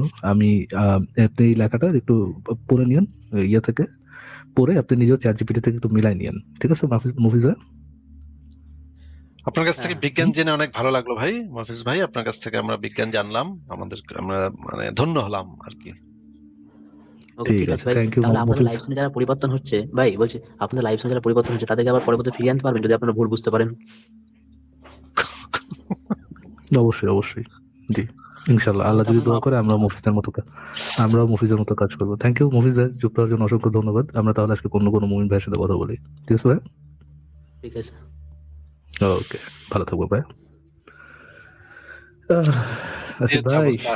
মাংস আবার থেকে বলতেছে মাংস থেকে হাড্ডি হয়, মাংস থেকে হাড্ডি হয় অবশ্যই, মাংস থেকে হাড্ডি হয়, তারপর কি হয়, হাড্ডির উপর আবার হাড্ডিটার মাংস উপরে আবার পেঁচায় দেয়। মাংস গজায়। ইস, মানে উম, আল্লাহর কত প্রতিভা দেখছেন। টিকটিকির লেজ সাইমultaneously গজায়, হ্যাঁ, কিন্তু বাচ্চা যখন হয়, বাচ্চার ওই শুক্রাণু থেকে মাংস হয়, বুঝছেন, জমাট রক্ত থেকে মাংস হয়ে যায়, রক্ত থেকে সরাসরি মাংস হ্যাঁ কিন্তু ওই মাংসের পরে আড্ডি হয়। ধরেন আপনি যে স্টেক তো খাইছেন ভাই, হ্যাঁ, ধরেন হ্যাঁ একটা হ্যাঁ। এক টুকরা মাংস, ওটার উপর আড্ডি জমছে, ওই মাংসটা দিয়ে ইভলভ হয়েছে পোকেমনের মতো। মাংস ইজ ইভলভিং ইন্টু আর এক টুকরা হাড্ডি, হাড্ডিতে ইভলভ হয়েছে, তারপরে হাড্ডির উপর আবার মাংস দিচ্ছে। চিন্তা করেন Yes, ভাই আপনি, সায়েন্স। আপনি সায়েন্স। আচ্ছা, আপনারা যে বলেন যে আহ, মধ্যম যুগকে হচ্ছে সাহিত্যের অন্ধকার যুগ বলে থাকেন আপনারা, কিন্তু আমরা যদি একটু দেখি যে মধ্যম যুগে সে সময়কার বিখ্যাত মধ্যম সব যুগ, দার্শনিক মধ্যম যুগটা কি মধ্যযুগ নাকি মধ্যম যুগ? জি, দুঃখিত, মধ্যযুগ। আচ্ছা, মধ্যযুগকে আমরা এটাকে ইসলামের স্বর্ণযুগ বলে থাকি, কিন্তু আপনারা এটাকে সাহিত্যের অন্ধকার যুগ বলে থাকেন। কিন্তু আমরা যদি একটু দেখি যে এই যুগে সব থেকে বেশি আহ দার্শনিক যেমন আল ফারাবি, আল গাজ্জালি, আল কিন্দি, কিন্তু এনারা তো জ্ঞান বিজ্ঞানে ঠিকই এগিয়ে গিয়েছিল। তাহলে আপনারা কেন বলেন যে এই যুগে জ্ঞান বিজ্ঞানে মানুষ পিছিয়ে পড়ে যায় বা ধর্মান্ধতা বেশি বেড়ে যায়? আপনারা এটা কেন বলেন? কিন্তু এই যে ইবনে সিনা, তারপরে আল রাজি, আল কিন্দি, এরা তো সবাই মোটামুটি নাস্তিক ঘরানার মানুষ ছিল। এদের সম্পর্কে তো হচ্ছে গিয়ে ফতোয়া আছে, এদের সম্পর্কে একদম স্পষ্ট ফতোয়া আছে যে যারা এই যে ফিলোসফির চর্চা করেছে, যারা দর্শনের চর্চা করেছে, যারা জ্ঞান বিজ্ঞানের চর্চা করেছে, তারা ইসলামের দৃষ্টিতে তারা একদম কাট্টা কাফের, এবং তাদেরকে অনুসরণ করতে, তাদের মতাদর্শ অনুসরণ করতে কঠোরভাবে নিষেধাজ্ঞা দেয়া আছে। যে যারা হচ্ছে গিয়ে এই ইসলামের যে স্বর্ণযুগ বলতে আপনি যেটা বোঝাচ্ছেন, সেটা হচ্ছে প্রথম অবস্থাতে ইসলামে যে খলিফারা ছিল, 4 খলিফা ছিল, এর 4 খলিফার পরে যখন অন্যান্য খলিফারা ছিল, সে অন্যান্য খলিফাদের যুগে গ্রিক ফিলসফির যে বইগুলা, সেই বইগুলা তখন বাগদাদে অনুবাদ করার কাজ করা হয়েছিল অনেকগুলা। মানে হচ্ছে গিয়ে প্লেটো, অ্যারিস্টটলের যে বইগুলা, সেই বইগুলা তখন আরবিতে অনুবাদ করার কাজ চলতেছিল। তখন অনুবাদ করার পরে দেখা গেল যে ইসলামের ভিতরে যে বিষয়গুলো আছে সেগুলো নিয়ে নানা ধরনের কন্ট্রাডিকশন দেখা দিল, নানা ধরনের সমস্যা দেখা দিল। গ্রিক ফিলসফি যখন ওই অঞ্চলের মানুষেরা শিক্ষা দীক্ষা অর্জন করলো এবং পড়ালেখা করলো, গ্রিক ফিলসফির সংস্পর্শে যখন আসলো, তখন দেখলো যে ইসলাম ধর্ম তো টিকে না, কারণ ইসলাম ধর্মের ভিতরে অনেক গন্ডগোল আছে যেগুলা টিকানো যাচ্ছে না। ফিলসফির দৃষ্টিতে দেখলে বা যুক্তিবাদের দৃষ্টিতে দেখলে ইসলাম ধর্মটা টেকে না। তখন ইসলাম ধর্মের ভিতরে মানে মুসলিমদের মধ্যে মুতাজিলা দার্শনিকদের উৎপত্তি ঘটলো, এবং পরবর্তী সময় আরো অনেকজন দার্শনিকের উৎপত্তি ঘটলো যারা গ্রিক ফিলসফি দ্বারা খুবই অনুপ্রাণিত ছিল, যারা গ্রিক ফিলসফির যে বইগুলা, সেই বইগুলা তারা পড়েছিল এবং পড়ে সেগুলো অনুবাদ করে সেগুলো হচ্ছে গিয়ে নতুন ভাবে চর্চা করেছিল। চর্চা করার কারণে এই গ্রিক ফিলসফির উপরে ভিত্তি করেই তাদের যে জ্ঞান বিজ্ঞানের যে সূচনা হয়েছিল, সেটা হচ্ছে গ্রিক ফিলসফি তাদের ফাউন্ডেশনটা তৈরি করে দিয়েছিল। এইটার উপরে ভিত্তি করে তারা যে কাজগুলো করেছিল, হ্যাঁ, ইসলামী যে স্বর্ণযুগ বলতে আপনি যেটা বলছেন, সেখানে যারা ছিল তারা অনেক গুরুত্বপূর্ণ কাজ করেছে। কিন্তু পরবর্তী সময় মুতাজিলা যে দার্শনিকরা ছিল, যারা যুক্তিবাদী ছিল, সেই সময়ের যুক্তিবাদী, ইসলামী যুক্তিবাদী আসলে তাদেরকে মেরে ফেলা হয়েছে। এবং একটা সময় ছিল যখন মুতাজিলাদের সমর্থক খলিফা ছিল, সেই সময় আবার মুতাজিলা মানে সমর্থক খলিফা মানে সালাফিদেরকে অত্যাচার করেছে। আবার কিছুদিন পরে আবার সালাফিরা যখন ক্ষমতায় আসে, সালাফিদের খলিফা যখন ক্ষমতায় আসে, তখন আবার তারা করেছে কি, মুতাজিলা দার্শনিকদের উপর অত্যাচার করেছে এবং তাদের দেশ থেকে বিতাড়িত করেছে। এবং ইবনে সিনা, আল কিন্দি, আল ফারাবি, এই রকমের যাদের কথাই আপনি বলেন না কেন, তাদের লেখা পড়লে আপনি বুঝতে পারবেন তারা মোটামুটি ছিল নাস্তিক ঘরানার, তারা গ্রিক ফিলসফির চর্চা করতো। এই কারণেই ইসলামে গ্রিক ফিলসফি বা যুক্তিবাদ বা ফিলসফি চর্চা সম্পূর্ণভাবে নিষিদ্ধ করা হয়েছে। আপনি কি দেখতে চান যে এই গ্রিক ফিলসফি বা দর্শন হচ্ছে গিয়ে জ্ঞান বিজ্ঞানের মূল ভিত্তি, এটা যে মানে ইসলামে নিষিদ্ধ করা হয়েছে, এটা কি আপনি দেখতে চান? হ্যাঁ, দেখালে তো ভালোই হয়। আচ্ছা, তাহলে আমরা একটু আগে দেখে নিই যে জ্ঞান বিজ্ঞানের চর্চা, এই যে দর্শন চর্চা, যুক্তিবাদ চর্চা, এটা যে ইসলামে সম্পূর্ণভাবে হারাম, সেটা আমরা আগে একটু দেখে নিই। তারপর আমরা আস্তে আস্তে ইবনে সিনা টিনা এরা মানে মুসলিম ছিল কিনা সেগুলো আমরা একটু আস্তে আস্তে দেখবো না। আগে আমরা একটু পৃথিবীর একজন প্রখ্যাত আলেম, তার একটু একটা ভিডিও দেখে নিই। ওনার নাম হচ্ছে আসিম আল হাকিম, ঠিক আছে? উনি আন্তর্জাতিকভাবে খ্যাতিসম্পন্ন একজন ইসলামিক স্কলার, অত্যন্ত গুরুত্বপূর্ণ স্কলার। ওনার বক্তব্যটা আগে একটু শুনি, দেখি উনি কি বলে। হ্যাঁ, শোনেন। হ্যাঁ, Adul Islam says, is it permissible to learn logic and philosophy, to debate with the atheists, non-practicing Muslims, secularists, modernists, etc., to prove various aspects of Islam and to refute their false accusations against Islam? The answer, generally speaking, no. This is totally prohibited. Not because Islam cannot answer these atheists or philosophy and logic ideas, but rather because this is one of the biggest gates of shaitan to corrupt your heart and your soul. As long as you believe that the Quran and the Sunnah are the ultimate truth, there's no need for you to study something that casts doubts on each and every aspect of your life. This is the satanic way of trying to divert you from Islam, and therefore this is totally prohibited. We know through history great scholars like Abu Hamid al-Ghazali, who went into studying philosophy and logic in order to respond to these philosophers and to the atheists and to the Greeks, theologists, etc. However, though he was a great scholar, he lost his compass and he suffered drastically and made real bad mistakes in regards of Aqidah, trying to communicate with them only to be salvaged like 30 or 40 years, well, decades later on, and to raise a white flag saying that I have done something that I should not have done. আচ্ছা ভাই, আপনি কি দেখলেন এখানে কি বললো? বুঝতে পেরেছেন আপনি? ইংরেজি কি বুঝতে পারেন আপনি? জি, বুঝতে পারি। আচ্ছা, তাহলে তো আপনি নিশ্চয়ই বুঝতে পেরেছেন যে উনি কি বললো। ওনার কথা আমরা শুনলাম। এখন ওনারই আরেকটা ভিডিও আমরা একটু দেখি, এই ভিডিওটা একটু দেখে নিই, এখানে কি বলে শোনেন একটু।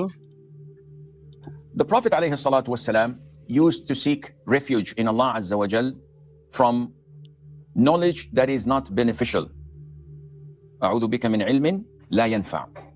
And knowledge can be beneficial and mandatory to learn, such as the knowledge of Tawheed, the knowledge of Allah's beautiful names and attributes, the knowledge of the Quran, of the Sunnah, of fiqh. It can be beneficial but permissible, or a communal obligation, such as chemistry, physics, math, medicine, etc. These are beneficial, but they're not related to the deen. If some of the people learn it, then the rest of the community are exempted from any sin. And there are sciences or knowledge that is permissible to learn because it has no good things in it and no bad things in it. So someone likes to pick up photography as a hobby, or to be a carpenter, or to learn car mechanics. This can be beneficial. It can have no value to him, depending. And there are sciences that are prohibited, either to their nature, such as the science of knowing how things can be through astrology and studying the movement of the stars and the zodiacs. So you are a Scorpion, then this is what will happen in the future. This is totally prohibited, and it's blasphemous. It takes you out of the fold of Islam. Knowledge related to music. If you go and study music or the arts, this is haram knowledge. Music is haram. Studying theater or cinema is also related to haram jobs. And studying of philosophy. So what do people study in philosophy? Philosophy teaches people how to be independent from everything, even from religion. So you, as a philosopher, claiming to be wise, you must get rid of all these thoughts and ideas and ideology that hinders your free thinking. You're a free thinker. So you don't believe except what your logic tells you to believe. My logic tells me that there isn't any invisible creatures such as angels or devils. There is no heaven and hell. My logic may tell me that there is no God, though philosophers say that there is a God, but he does not speak, and you do not speak to him. So the Quran is not Allah's word. Subhanallah. And they don't definitely believe in the hereafter and the day of judgment. So all what philosophers talk about is nonsense, with all due respect. And they disbelieve in the fundamentals of religions, specifically in the fundamentals of Islam. And they think that a philosopher is in a higher state than a prophet. And this is blasphemous. So this is why the vast majority, if not all of the scholars of Islam, say that studying philosophy is prohibited. So many people who were highly decorated students of knowledge, who studied Aqidah, who studied Hadith, when they went to the disbelieving countries, to Kafir countries, and studied Islam there, they got deviated and they were brainwashed to talk against their own religion through philosophy. They could not understand Islam until they studied it in these Kafir countries. So this shows you how dangerous studying philosophy and the likes at such countries when you don't have strong foundation in Aqidah. And this is why scholars say that it's totally prohibited to study it. Now, sometimes I'm doing English literature. I'm doing something that deals with business or but there is a mandatory course in philosophy that I have to study. Otherwise, I would not graduate. In this case, you may study it while abhorring and disbelieving everything that is in it. And you do that out of necessity while consulting scholars to back you up all the way in order to enforce your iman, and Allah Azza wa Jalla knows best. আচ্ছা, আপনি কি দেখতে পেয়েছেন এই ভিডিওটাতে কি বললো philosophy পড়াটা যে কেন হারাম এটা জি বললো? জি, পেয়েছেন? তারা নিজেদের প্রফিটের চেয়ে বেশি জ্ঞানী মনে করে এমন কিছু ব্লাসফেমি আর কি। না, এই যে ফিলোসফির জ্ঞান থাকলেই মানুষের মধ্যে নানা প্রশ্ন জাগ্রত হবে, যেগুলা সংশয় সন্দেহ এগুলা জাগ্রত হবে, যেগুলা ইসলামে সম্পূর্ণ হারাম। যে প্রশ্ন জাগা ইসলামে সম্পূর্ণ হারাম। এবার আমরা একটু বাংলাদেশের একজন স্কলারের বক্তব্য শুনি। ওনার নাম ডক্টর আবু বকর জাকারিয়া। উনি মদিনা বিশ্ববিদ্যালয় থেকে পিএইচডি করছে। ওনার বক্তব্য একটু শুনেন। হ্যাঁ, শুনেন। যুক্তিবিদ্যা আপনি কেন পড়বেন এটা আগে নির্ধারণ করেন। যুক্তিবিদ্যা যদি কোনো আপনি পড়েন যে একটা বিদ্যা হিসেবে পড়তেছি, তাহলে পড়তে পারেন, কিন্তু যুক্তিবিদ্যার জন্য আপনার যুক্তিবিদ্যা দিয়ে আপনি ইসলামের কোনো উপকার করতে পারবেন না। এটা আপনাকে মনে রাখতেই হবে। ইমাম শাফি রহমতুল্লাহ, ইমাম আবু ইউসুফ রহমতুল্লাহ বলতেছেন যে কেউ যদি কোনো ওসিয়ত করে যে আমার এই সম্পদ আলেমদের জন্য, তো যুক্তিবিদ্যা যারা শিখছে তারা পাবে না এর থেকে। এটা কারা পাবে? কোরআন সুন্নাহ এবং কোরআন সুন্নাহ এবং ফিকহ যারা শিখে তারা শুধু পাবে, যুক্তিবিদ্যা শিখে সে পাবে না।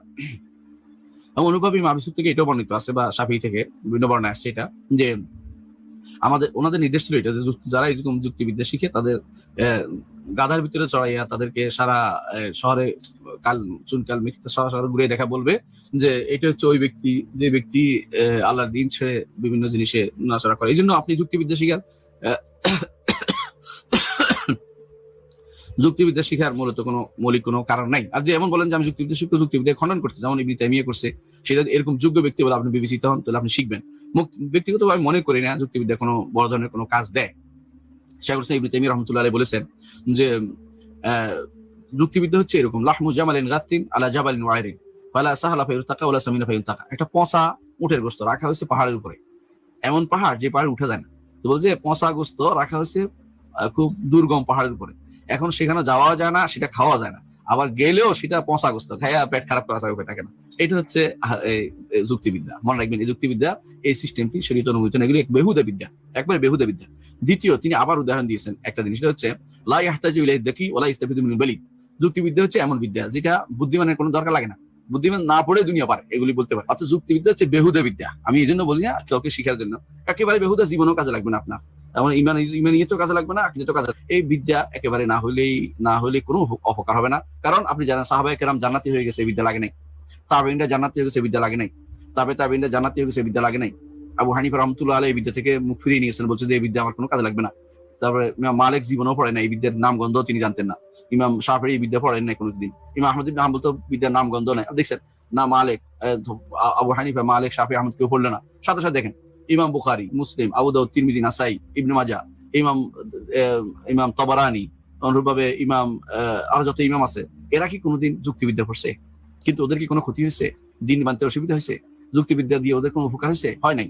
এই জন্য যুগ যুগ ধরে আমরা বলতো মান তাআল্লামাল ইলমা বিল কালাম ফাকাদ তাযান্দাকা, যে ইলমে কালাম দিয়ে, যুক্তিবিদ্যা দিয়ে যে ব্যক্তি ইলম শিখেছে, জিন্দিক হয়ে যায়, সিন্দিক হয়ে যায়, অর্থাৎ একসময় পথভ্রষ্ট, একসময় সে আল্লাহ সম্পর্কে সন্দেহ করতে থাকবে।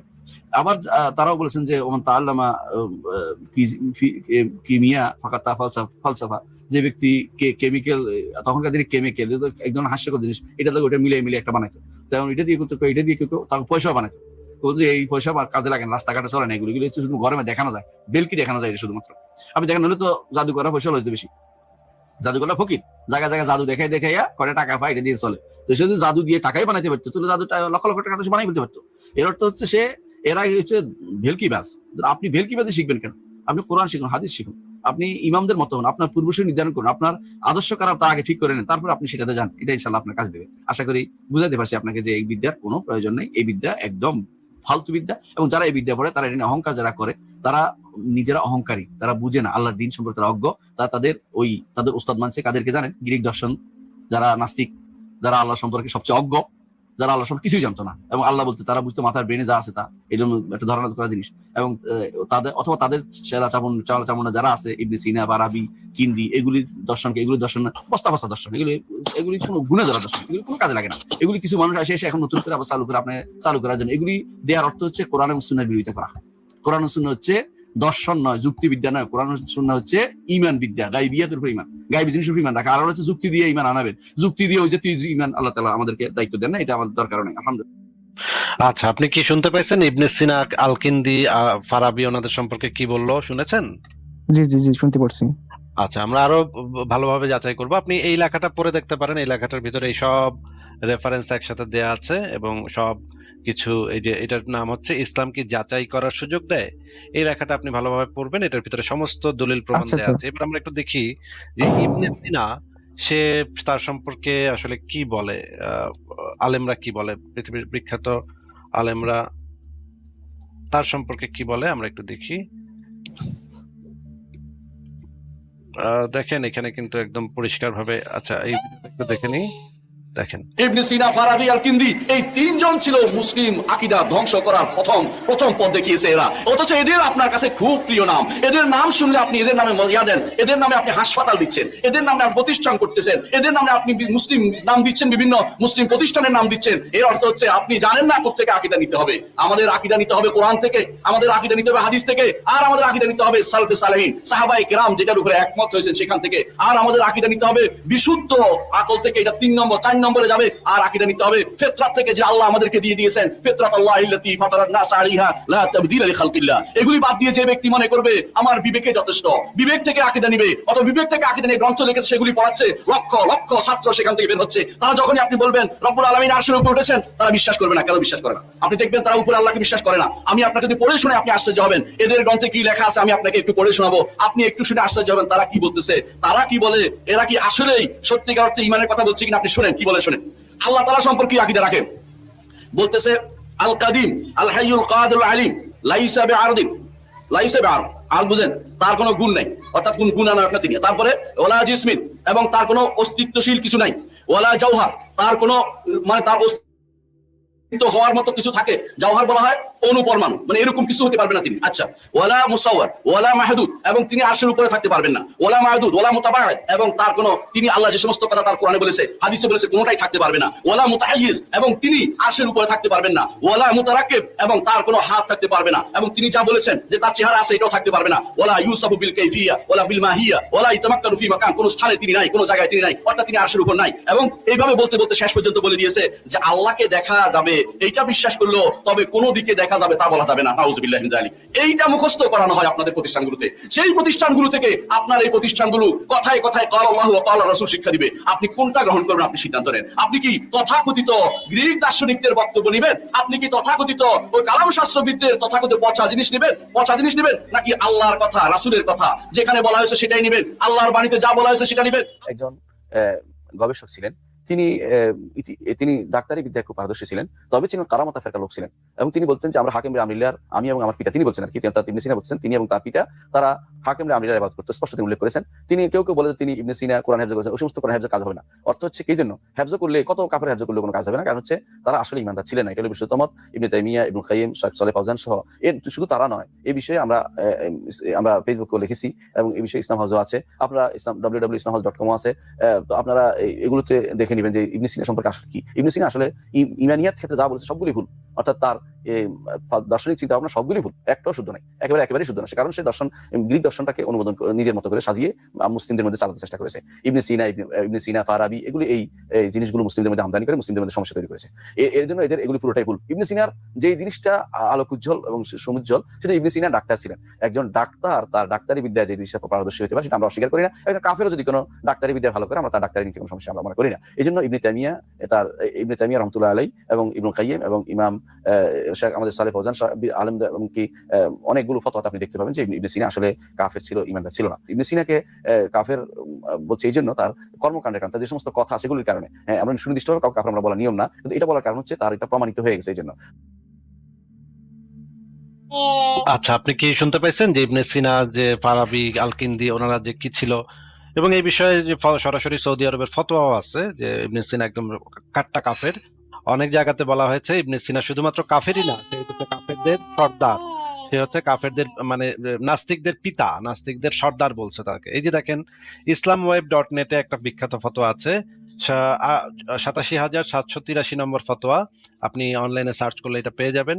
Claims about Ibn Sina being an atheist or kafir. এখানে যে জিনিসটা বলা আছে, Ibn Sina was accused of being a kafir and an atheist because of his statements about the antiquity of the world, his rejection of the hereafter, and other atheist theories, in addition to his inner legendary ideology.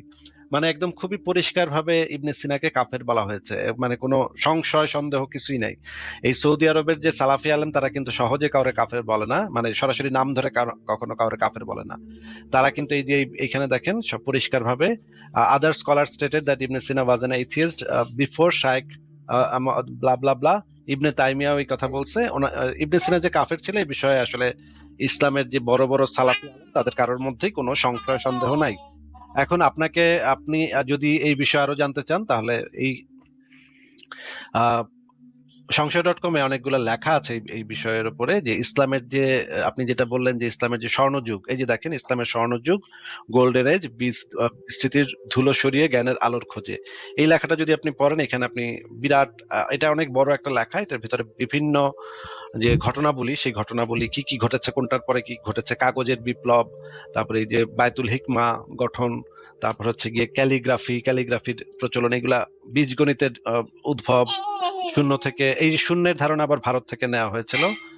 Omar Khayyam সেই সময় একজন গুরুত্বপূর্ণ কবি এবং গণিতবিদ ছিলেন, এবং পরে টলেমির যে মানে ধারণা, গ্রিসের যে টলেমির যে ধারণা, সেই ধারণা থেকে আস্তে আস্তে কিভাবে ডেভেলপ করলো আল বিরুনি, তারপরে এই যে দেখেন ইবনে সিনা, আল রাজি, তারপরে এই রকমের যারা যারা আছে তারা এখানে গুরুত্বপূর্ণ ভূমিকা, অবশ্যই তারা গুরুত্বপূর্ণ ভূমিকা পালন করেছে। তাদের ভিতরে মুতাজিলা দার্শনিকরা ছিলেন অন্যতম গুরুত্বপূর্ণ দার্শনিক। এই মুতাজিলা আন্দোলনটা ছিল সেই সময় অত্যন্ত গুরুত্বপূর্ণ একটা ফিলোসফিক্যাল মুভমেন্ট, যেটাকে পরবর্তীতে দমন করা হয়েছে। এই ক্ষেত্রে এটাও বলে দিই যে মুতাজিলাদের যে মানে মানে সমর্থক যে খলিফা ছিল, তারা আবার ওই যে সালাফিদেরকেও অত্যাচার করেছে, এটাও সত্য যে দুই পক্ষেরই অত্যাচার হয়েছে। কিন্তু যখন হচ্ছে গিয়ে সালাফিদের খলিফা যখন ক্ষমতায় আসে, তখন তারা একদম মুতাজিলাদেরকে একদম নিশ্চিহ্ন করে দিছিল, একদম বিনাশ করে দিছিল। তারপরে দেখেন ইবনে রুশদ, গাজ্জালির যে মানে মতবাদ, এবং ইবনে সিনা, আল ফারাবি, এরা সবাই সেই সময়ের যখন গ্রিক ফিলোসফিটা ডেভেলপ করছে আরবে, সেইটার উপরে ভিত্তি করে তারা তাদের যে মতাদর্শ বা তারা তাদের যে জ্ঞান বিজ্ঞানের চর্চা, সেটা তারা করছে সেই গ্রিক ফিলোসফির উপর। হ্যাঁ, বলেন তাহলে।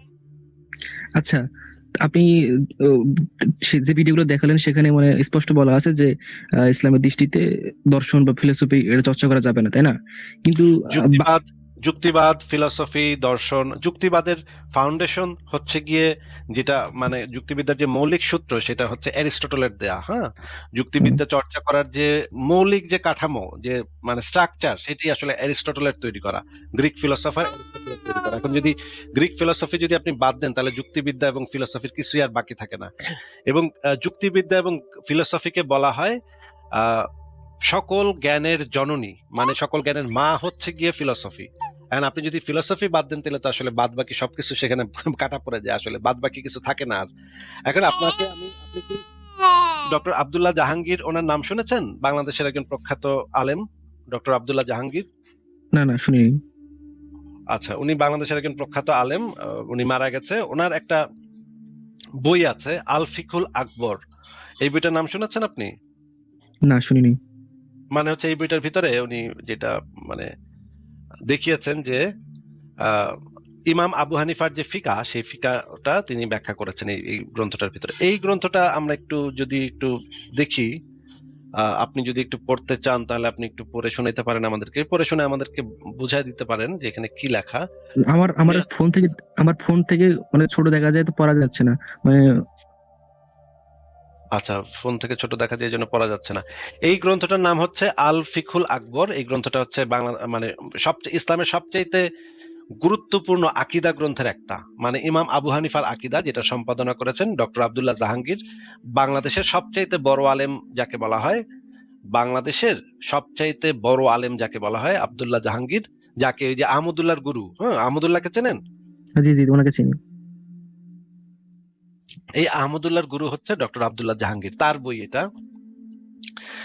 তো এই বইতে যেটা লেখা আছে দেখেন এখানে, মানে আমরা একটু যদি পড়ি, ইলমুল আকিদা বনাম ইলমুল কালাম, আকিদা শাস্ত্রের একটি প্রসিদ্ধ নাম ইলমুল কালাম।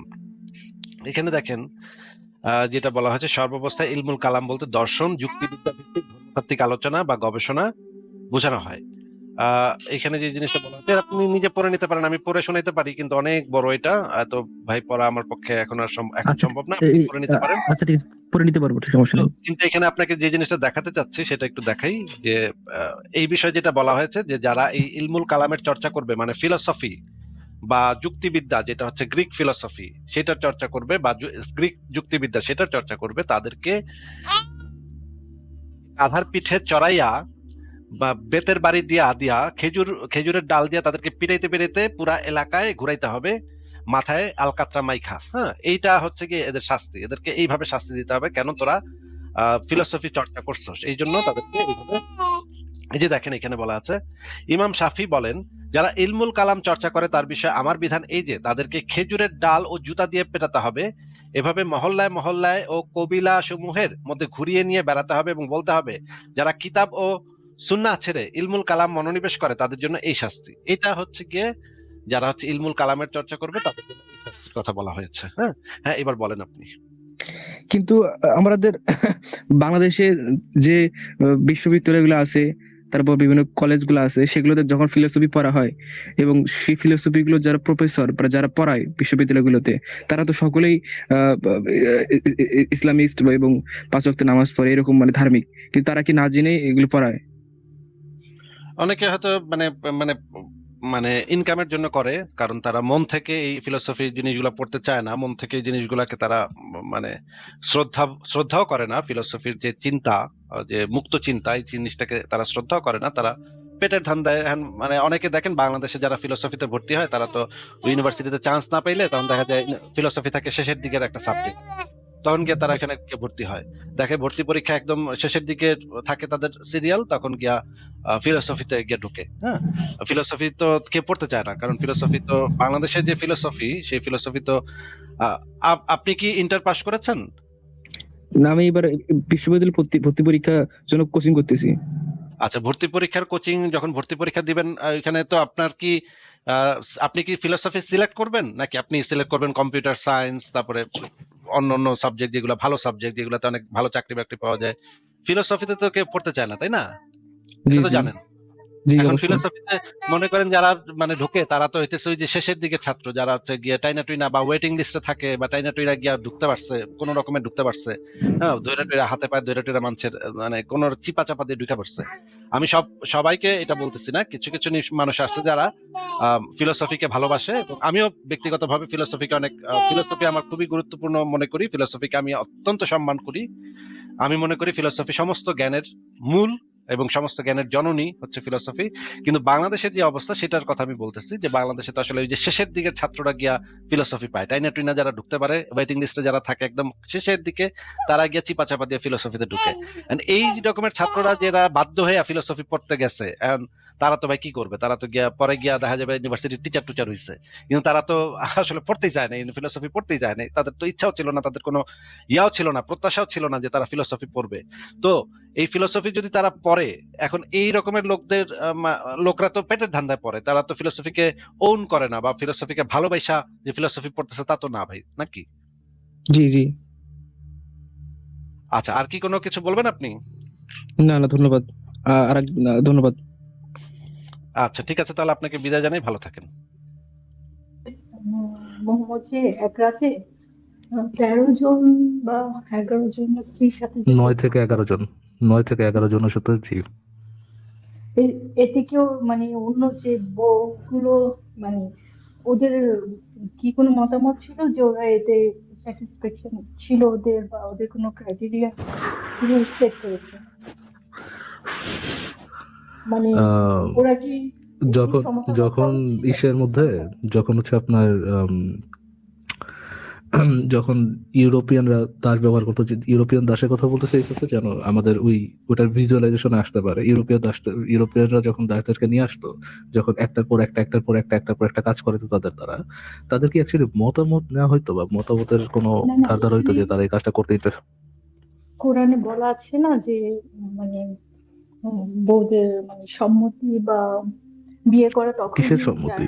তখন বিয়ে করা তখন হ্যাঁ, যখন সে মানে সমতা রক্ষা করতে পারবে।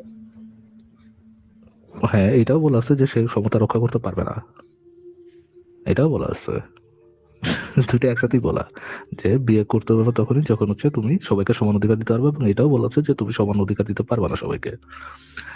আমি যেটা বলার চেষ্টা করতেছি, না আপু, মতামত শুধুমাত্র ইসলামে বিয়ের ক্ষেত্রে যেটা নেওয়া হয়, যখন আপনি একটা মহিলাকে দেন মোহরানা অফার করবেন, এত টাকার দেন মোহরানা, এবং তাকে বিয়ের অফার করবেন, এবং তখনই সে আপনার মতামত দিবে। এরপর যখন সে একবার মতামত দিয়ে দিচ্ছে, তখন আপনি, যখন আপনার ইচ্ছা, মানে একজন পুরুষ যখন ইচ্ছা তখনই তার সাথে যৌন সঙ্গম করতে পারে।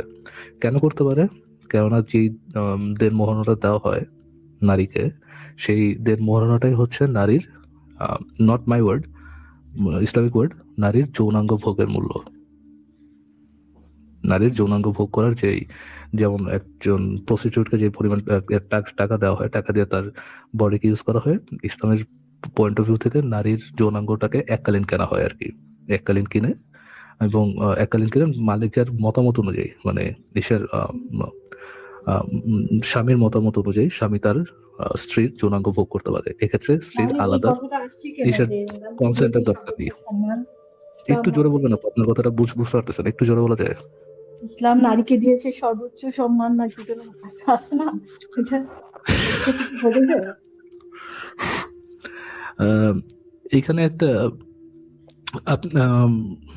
এখানে যদিও এই কথাটাও ইটসেলফ রং, এই কথাটার মধ্যে একটা ফাঁকি আছে, যে ফাঁকিটা হয়তো আমাদের সবারই অ্যাড্রেস করা উচিত, যদিও পুরোপুরি রেলেভেন্ট না, তারপর আমি ফাঁকিটা অ্যাড্রেস করে দিই।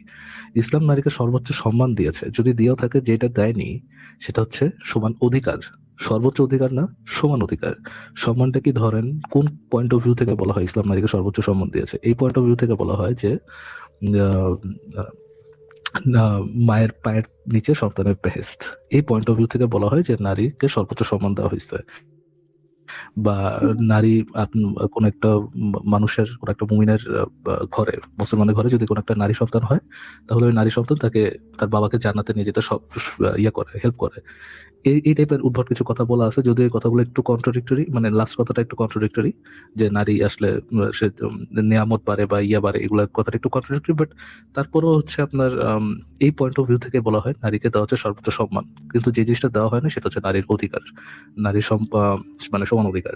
নারী না সম্পত্তিতে সমান অধিকার দেওয়া হয়েছে, না নারীর চাকরির ক্ষেত্রে সমান অধিকার দেওয়া হয়েছে, না নারীর মতামতের ক্ষেত্রে সমান অধিকার দেওয়া হয়েছে, না নারীর কোন একটা যখন আদালতে যে ধরনের উইটনেস, নারীর উইটনেসকেও সমান অধিকার, সমান মর্যাদা দেওয়া হয়নি, সমানভাবে দেখা হয়নি। একজন পুরুষ মানুষের উইটনেস, দুজন নারী উইটনেসের সমান। তো এই ক্ষেত্রে এই অধিকারগুলো নারীকে দেওয়া হয়নি। ওই সম্মানের বদলে যে নারী আমাদের জন্য প্রেশিয়াস, নারীদের আমাদের রক্ষা করতে হবে, তাদেরকে পর্দা রাখতে হবে, এই কথাগুলো বলে শুধুমাত্র নারীর অধিকার হরণ ছাড়া অন্য কিছুই করা হয়নি ইসলামে। যেটা দেওয়া দরকার, যেটা সকল মানুষ ডিজার্ভ করে, সকল স্বাধীন দেশের স্বাধীন নাগরিক ডিজার্ভ করে, সেটা হচ্ছে সমান অধিকার। সম্মানের নামে নারীকে গৃহবন্দী করা ছাড়া ইসলাম কিছুই করে নাই। এই সম্মানের নামের বৌশিক দিয়ে নারীকে গৃহবন্দী করা ছাড়া, নারীর অধিকার হরণ ছাড়া ইসলাম আর কিছু দেয়নি। বাকি আসিফ ভাই তো আছে, আসিফ ভাই বলতে পারবে। আসিফ ভাই, আপনি কি আমাদেরকে ওই রেফারেন্সটা দিতে পারবেন? যে আমি তো ভাই জানেন রেফারেন্সে কত মাহির, ওই রেফারেন্সটা একটু দেখাতে পারবেন যে কোরআনে যেখানে বলা আছে সবাইকে নারীকে যে সমান অধিকার দিতে হবে, এটা যে পুরুষ মেনটেন করতে পারবে না, এই জিনিসটা যে নারী পুরুষ দিতে পারবে না, এই কথাও যে কোরআনে বলা আছে, এটা কি একটু দেখাতে পারবেন আসিফ ভাই? হ্যাঁ, দেখাতে তো পারবো, কিন্তু একটা জিনিস একটু জিজ্ঞেস করে নিই ফারাজ ভাই, আপনি যে বললেন নারী মায়ের পায়ের নিচে সন্তানের বেহেস্ত, এটা কি আপনি বলছেন নাকি যিনি যুক্ত হয়েছেন তিনি বলছেন? আমি বলেছি, আমি বলছি ভাই, আমি জানি না এটার কোনো রেফারেন্স আছে কিনা। আমি স্বামীর পায়ের নিচে শুনেছি।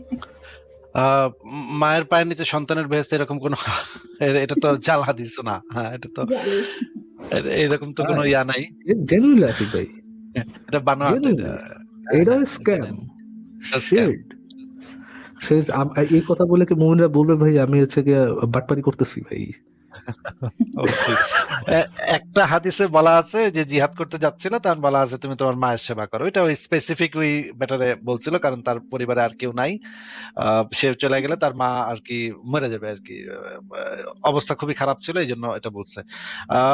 ফারাজ ভাই, আমি তাহলে এই জিনিসটা দেখাই যে বহু ওই যে মানে যেটা বলা হয়েছে সেই বিষয়ে আমরা একটু দেখি কোরআনের যে বিবরণ, সেইখানে যে জিনিসটা বলা হয়েছে।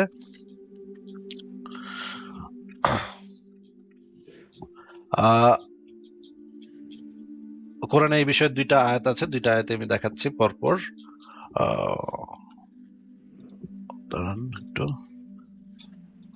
প্রথমে কোরআনে যেটা বলা হয়েছে সেটা আগে একটু দেখি, যে এটা হচ্ছে গিয়ে সূরা নিসার 3 নম্বর আয়াতে বলা হয়েছে যে আল বায়ানটা পড়ি। তোমরা যদি আশঙ্কা করো যে ইয়াতিমদের ব্যাপারে তোমরা ইনসাফ করতে পারবে না, তাহলে তোমরা বিয়ে করো নারীদের মধ্যে থেকে যাদেরকে তোমাদের ভালো লাগে, 2, 3 অথবা 4টি, মানে 2 থেকে শুরু হয়েছে, 2, 3 অথবা 4টা বিয়ে করতে পারো। এটাই হচ্ছে ইসলামের মানে স্ট্যান্ডিং মানে আইন, যে একজন পুরুষ চাইলে নারীদের মধ্যে যাদেরকে ভালো লাগে তাদেরকে 2, 3 অথবা 4টা বিয়ে করতে পারবে। আহ আর যদি ভয় করো যে তোমরা সমান আচরণ করতে পারবে না, তবে একটি অথবা তোমাদের ডান হাত যার মালিক হয়েছে, এই যে সমান আচরণ করতে পারবে না এই জিনিসটা বলার পরে কোরআনে আরেকটা আয়াত আছে, সেটা এখন দেখাচ্ছি, যে সূরা নিসার 129 নম্বর আয়াতে যেটা বলা আছে, আর তোমরা যতই কামনা করো না কেন তোমাদের স্ত্রীদের মধ্যে সমান আচরণ কখনো পারবে না। মানে আল্লাহ একদম কনফার্ম এটা বলতেছে যে তোমরা কেউ কখনো পারবে না, এটা আল্লাহ একদম নিশ্চিত ভাবে বলতেছে যে কখনো এটা সম্ভব না সমান আচরণ করা। তাহলে যদি আল্লাহ এই বিষয়ে কনফার্মই হয়ে থাকে যে কেউ কখনো সমান আচরণ করতে পারবেই না, তাহলে এখানে আবার মানে অনুমতি দিল কেন, আর এখানে বলে দিল কেন? যদি তোমরা ভয় করো যে এটার যে ব্যাখ্যা, সেই ব্যাখ্যাতে গেলেই বোঝা যাবে যে এখানে আসলে নবীর জন্য এটা পসিবল না, এটাও এখানে বলে দেওয়া হয়েছে যে নবীও এটা করতে পারবে না। আমরা একটু দেখি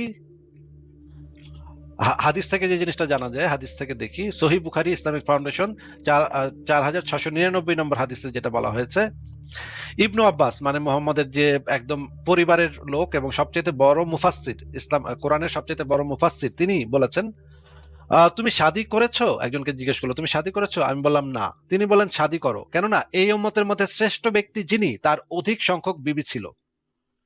এই উম্মতের মধ্যে এই চ্যাপ্টারটার নামই হচ্ছে বহু বিবাহ, এবং এইখানে উৎসাহিত করা হচ্ছে, বলা হচ্ছে যে এই উম্মতের মধ্যে শ্রেষ্ঠ ব্যক্তি যিনি মানে মুহাম্মদ, তার অধিক সংখ্যক বিবি ছিল, এই কারণে তুমিও শাদী করো। একজনকে বলছে তুমিও শাদী করো। এটা তাওহীদ পাবলিকেশনস আছে। এই উম্মতের সর্বশ্রেষ্ঠ ব্যক্তির অধিক সংখ্যক স্ত্রী ছিল, মানে হচ্ছে এই অধিক সংখ্যক স্ত্রী থাকাটা এটা হচ্ছে যে সুন্নতের অন্তর্ভুক্ত, এবং এই কাজটা করাটা উৎসাহ দেওয়া হয়েছে, এই কাজটা করতে ইসলামে আসলে উৎসাহ দেওয়া হয়েছে। এখন তাহলে এই সমস্যাটার সমাধান কি? এই সমস্যাটার সমাধান কিন্তু বলেই দেওয়া হয়েছে যে আপনি কেউ কখনো পারবে না, এমনকি নবী নিজেও পারে নাই। নবী নিজেও আয়েশাকে বেশি সময় দিত, এবং আয়েশার জন্য বেশি সময় বরাদ্দ ছিল, এবং বৃদ্ধা আরেকজন স্ত্রী ছিল, তার জন্য কম সময় বরাদ্দ ছিল। সেই হাদিসটা আমি একটু পরে দেখাচ্ছি। এইখান থেকে আমরা পরিষ্কার হইলাম যে আসলে আল্লাহ এটা জানার পরেও যে সুবিচার করা সম্ভব না, এটা জানার, কেউ কখনো পারবে না এটা জানার পরেও আল্লাহ এই মানে 4টা পর্যন্ত বিবি রাখার অনুমতি দিচ্ছে। এখন মেয়েদের যে অর্ধেক অধিকার, এটার কারণে মেয়েদেরকে ছোট করার জন্য এই ইয়েটা দিয়েছেন। হ্যাঁ, মেয়েরা তো আসলে ভোগ্যপণ্য, কোরআনে মানে হাদিসে পরিষ্কার ভাবে বলা আছে মেয়েরা হচ্ছে আসলে ভোগ্যপণ্য। যেমন বাইরে, দেশের বাইরে গেল মাহারাম ছাড়া, যেমন তার ফ্রিডম নাই, তার কোনো, সে নিজের ইচ্ছে ঘুরতে পারবে না, মানে একটা পাহারাদার লাগবে। হ্যাঁ, এবং এই যে স্বামী যে সিজদার উপযুক্ত সেই বিষয়ে যেটা বলা হয়েছে, আপনি যেটা বলছিলেন যে স্বামীর পায়ের নিচে স্ত্রীর বেহেশত, এই যদিও এইভাবে আসেন এই কথাটা, কিন্তু মুহাম্মদ বলেছে, আমি যদি আল্লাহ ব্যতী রেখে অপর কাউকে সিজদা করতে বলতাম, তবে স্বামীদের জন্য রমণীদের সিজদা করার নির্দেশ দিতাম। মানে স্বামী হচ্ছে একজন স্ত্রীর জন্য প্রায় আল্লাহর কাছাকাছি পর্যায়ের, মানে আল্লাহ না কিন্তু আল্লাহর প্রায় কাছাকাছি, কারণ এমনই সম্মানের যে সে একদম সিজদার হকদার, প্রায় সিজদার হকদার। যদি এরকম বিধান থাকতো যে কাউরে সিজদা করা যাবে, তাহলে স্ত্রীরা স্বামীরে সিজদা করতো। জাস্ট এই বিধানটা নাই দেখা সিজদাটা করা যায় না, কিন্তু যদি বিধানটা থাকতো সিজদা করার, তাহলে অবশ্যই রমণীরা তাদের স্বামীদেরকে সিজদা করতো। এই হাদিসে এই জিনিসটা বলা আছে, এবং এই অনেকগুলো হাদিসে এই জিনিসটা বলা আছে। স্বামীর অবাধ্যতা করা কুফরি, এটাও বলা আছে। তো এখান থেকে পরিষ্কার যে আসলে ইসলামে আসলে কি বলা হয়েছে সেটা এখান থেকে, এই জায়গাগুলো থেকে পরিষ্কার মনে হয়। ক্লিয়ার না আসলে যে মানে কিভাবে মানে সমতা রক্ষা তো হচ্ছেও না, তারপর আবার ছোট করা। কোন বিষয়টা ক্লিয়ার না আপু? ক্লিয়ার না মানে হচ্ছে সে একবার তো একটু কি জোরে বলা যায়? আপনার কথাটা মনে হয় দিয়েছে বিয়ে করতে, অনুমতি আছে, অথচ মানে সবার মধ্যে যে সুষম একটা ব্যাপার আছে। আচ্ছা, আপনি কি এরকমটা বলতে চাচ্ছেন যে এক জায়গায় বলা হচ্ছে যে একাধিক বিয়ে করতে হলে সবাইকে সমান অধিকার দিতে হবে, আবার আবার আরেক জায়গায় বলা যে হ্যাঁ সমান অধিকার কাউকে দিতে পারবে না, এটা বলতে চাচ্ছেন? হ্যাঁ ও আচ্ছা, এইটা ক্লিয়ার না আপনার এটা কাছে? আপনাকে কিভাবে একটা মানে জিনিস তাহলে মানে ইসলামের সম্পর্কে একটা জিনিস বুঝতে হবে আপনার, বেসিক একটা বিষয়। সেটা হচ্ছে ইসলাম বুঝার ক্ষেত্রে আপনি বুঝ ব্যবহার করতে পারবেন না। আপনার নিজস্ব বুঝ ব্যবহার করতে পারবেন। নিজস্ব বুঝ মানে শুধুমাত্র মুমিনরা যেটা বলবে সেটা আপনাকে গলদকরণ করতে হবে। ফর এক্সাম্পল আমি একটা উদাহরণ দিয়ে বুঝে তারপরে এখানে আসতেছি। ইসলামে একই সাথে ফ্রি উইল এবং প্রিডেস্টিনেশন, মানে আপনি কি করবেন না করবেন সব আগে থেকে লিখিত রাখা বা তাকদির ফিক্স করে রাখা, আর ফ্রি উইল স্বাধীন ইচ্ছা রাখার ক্ষমতা, দুইটা একই সাথে মানুষকে দেওয়া হয়েছে। বুঝছেন? আপনি কি করবেন না করবেন সেটা আগে থেকে আল্লাহ ফিক্স করে রাখছে, আবার আপনাকে স্বাধীন ইচ্ছাও দেওয়া হয়েছে। আপনি মনে করতে পারেন এটা কন্ট্রাডিকশন, বাট সলিউশনটাকে ইসলাম সব মানে হুজুর আপনাকে এটা সলিউশন কি দিবে, এটা নিয়ে এত চিন্তা করা লাগবে না, তোমার কাজ তুমি করে যাও, ডোন্ট থিঙ্ক অ্যাবাউট ইট। ইসলাম নিয়ে আপনি রাশনাল চিন্তা করতে পারবেন না। ঠিক তেমনি এখানে একই জিনিস, এক জায়গায় বলা হয়েছে যে তখনই তুমি একাধিক বিয়ে করতে পারবা যখন সবাইকে সমান অধিকার দিতে পারবা, আবার আরেক জায়গায় বলা যে তুমি চেষ্টা করলেও কাউকে কখনো সমান অধিকার দিতে পারবা না। এটার দ্বারা কি কনক্লুশনে পৌঁছাতে হবে আপনার? যদিও আপনার কাছে মনে হবে এটা কন্ট্রাডিক্টরি দাসী কথা, রাখতে হবে, কনক্লুশন হচ্ছে বাট দাসী না না রাখতে না হবে, না না যেমন এটাই না যাদের কোনো না না say এটা নাই না এটা না বলতে এটা না পারবে না। আপু, এটা না। এটার সলিউশনটা হচ্ছে আপনি এখানে কন্ট্রাডিকশন বলতে পারবেন না যে আল্লাহ আপনি কন্ট্রাডিক্টরি আয়াত দিচ্ছেন, কন্ট্রাডিক্টরি নিয়ম দিচ্ছেন, এগুলো বলতে পারবেন না, এগুলো কুফরি। যেটা করতে হবে আপনি আপনার ব্রেনটা বন্ধ করে হুজুরে জিজ্ঞেস করবেন সলিউশন কি। হুজুর এই সম্পর্কে আপনাকে যে সলিউশনটা দিবে সেটা হচ্ছে আল্লাহ আল্লাহ আল্লাহ আপনাকে যে সলিউশনটা হবে সেটা হচ্ছে আল্লাহ আপনাকে একাধিক বিয়ে করার অধিকার দিছে। এটা মাথায় রেখে যে সবাইকে সমান অধিকার দেওয়ার চেষ্টা করতে হবে, বাট আল্লাহ এটা জানে যে আপনি পারবেন এটা চেষ্টা করবেন, মানে এই সমান অধিকার দেওয়ার চেষ্টাটা পসিবল না। আপনি সফল হতে পারবেন না, বাট আপনি করতে পারবেন, একাধিক বিয়ে করতে পারবেন। বুঝতে পারছো? সেটা এটা হচ্ছে জেনে বুঝেই সলিউশন। বলছে। সো এটা কনফিউজিং, এটা কি কনফিউজিং? ইয়েস কনফিউজিং, বাট তখন কনফিউজিং যখন হচ্ছে আপনি ব্রেন জেনে ব্যবহার বুঝে করতেছেন। দিয়েছে, ইসলাম মানে সমতা রক্ষা করতে না পারলে মাইক দিবে, দৌড়া মারবে আর কি। মানে কে দৌড়া মারবে? বউরা যদি কোনো উচ্চবাচ্য করে, লাইক কথা না শুনে, হ্যাঁ, কথা না শুনলে মারার অধিকার আছে, হ্যাঁ, স্বামীর মারার অধিকার আছে। তখন বলবে যে কি অধিকার বলতে, কি অধিকার বলতে মাইক দিবে, মাইক দিয়ে মুখ বন্ধ করে দিবে, এরকম আর কি কিছু। জি, ওকে, ঠিক আছে। আজকে আমি ফার্স্ট ডে অ্যাড পেয়েছি, তো আমি আসলে বুঝে কথা বলতে পারছিলাম না। না সমস্যা ঠিক নেই, আছে, সমস্যা নেই। next আপনি time এটা নিয়ে আপনি সংশয়.com-এ যান, সংশয়.com-এ যান, নারী লিখে সার্চ করেন, জ্ঞানকোষে যান, জ্ঞানকোষে আপনার নারী বিষয়ক অনেক তথ্য দেওয়া আছে। আপনি ওই জিনিসগুলো পড়েন, জানেন। এরপরে যদি আপনার এই বিষয়গুলো নিয়ে আরো কথা বলতে ইচ্ছা হয়, দেন ওইগুলা পড়াশোনা শেষ করে আপনি যুক্ত হন, আমরা ফার্দার এটা নিয়ে আলোচনা করতে পারবো। ওকে, জি, ঠিক আছে। Thank you for joining. Okay. Okay, take care আপু, বাই বাই।